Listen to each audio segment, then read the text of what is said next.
Good evening, children. We did the explanation of the story till line number 5, page number 7. Now come over to the next paragraph. Slatherby waved goodbye to his friend, pulled up the window, and turned his attention to the magazine lying on his lap.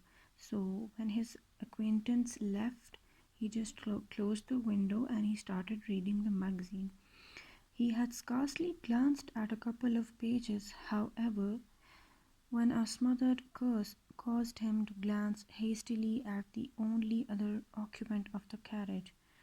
He had just started reading the magazine. He had hardly looked over a couple of pages when his attention was diverted towards a covered, a very low-pitched curse which came from the other side of the compartment in which he was sitting.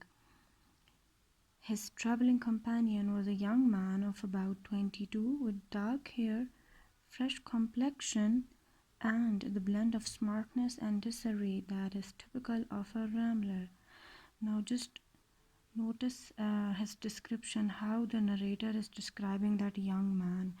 He was a man of about 22. He had dark hair, his complexion was very fresh, and his personality has that blend of smartness and somewhat untidiness, which is typical of a hiker. He was looking like a climber or some hiker. He was searching furiously and ineffectually for some elusive or non-existent object. From time to time, he dug a sixpenny coin out of her waistcoat pocket and stared at it ruefully, then recommenced the futile searching operations. So, what was that young man doing? He was searching very energetically, but very just like a hopeless man for something which was not visible. And from time to time, what he did, he just picked out a six-penny coin out of his waistcoat pocket and just looked at it very sadly. Ruefully means very sorrowfully or very pitifully.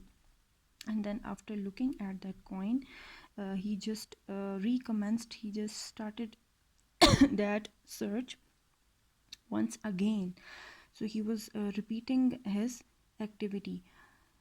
A cigarette case, matchbox, key, silver pencil case, and railway ticket were turned out onto the seat beside him, but none of these articles seemed to afford him satisfaction.